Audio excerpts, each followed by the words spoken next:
Hello everyone and welcome back to another Thomas Wooden Railway review. This review is on Bert, the miniature engine. So Bert's TV series history is really short. Bert first appeared in the Sorcerer's Legend of the Lost Treasure film from 2015.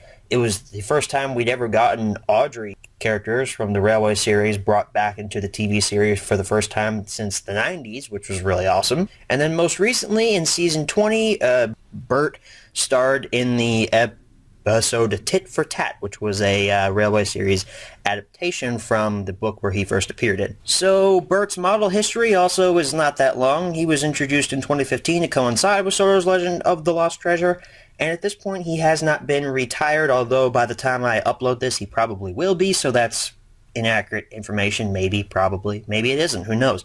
But at the time of filming this, he has not been retired and is still mostly on store shelves.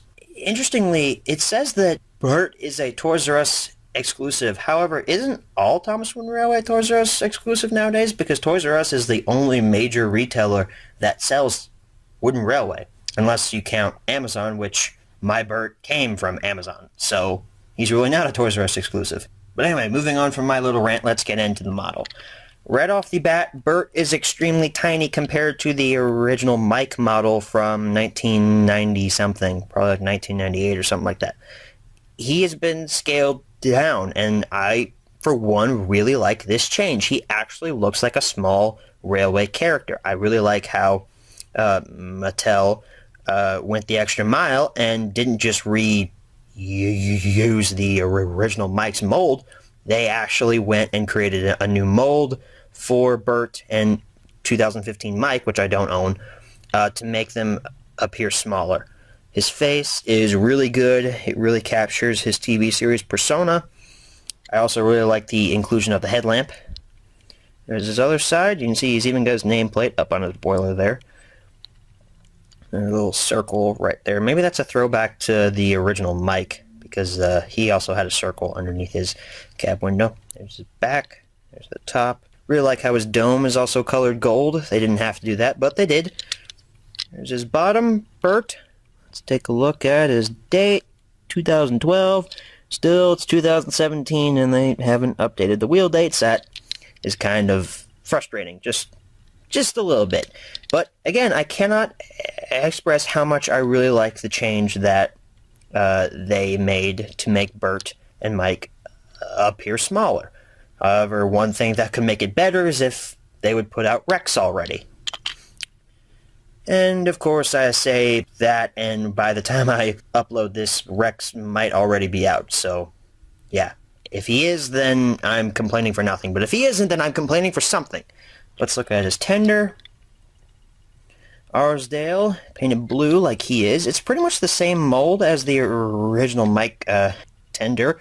If it's not, then it's extremely similar to it. On the bottom, Bert's tender. Not Bert's coal car, not like Duke. And then, dated 2012. And the wheels also do have the lip, which I think are now standard for all Wooden Railway items nowadays. And of course, like I always do with items, I have the box for before we move on to ratings and recommends. Here's what Bert's box looks like. Bert the miniature engine. You've got the Legend of the Lost Treasure decal on the top there. There's where the engine would be. And if we flip it over on the back, there's Bert's prototype image. There's the flap, which if you saw my Stanley review, the new 2017 items are removing the flap, which makes the boxes a lot harder to open, but whatever. At least this one has the flap. So there's his box. So now let's move on to ratings and recommends. I would say yes, you should pick up the 2015 Bert model because of the fact that I really like how he is smaller and appears to be smaller because he has a small railway engine. I mean, Mike, and Rex are smaller than the narrow gauge characters. I mean, they are small engines, and they should appear small in Wooden Railway form, and this model captures that perfectly. So I would give Bert the highest of recommends. I'd say for ratings, I'd probably, I don't want to give him a 10, even though I'm really leaning towards it, because I gave Stanley a 10 in the last review. I'm going to say, you know what, screw it. I'm saying 10. I'm saying 10 because I think Bert is absolutely almost perfect. So that's my Thomas Wind Railway review on Bert the Miniature Engine. I want to thank you all for watching, and as always, good night, everybody.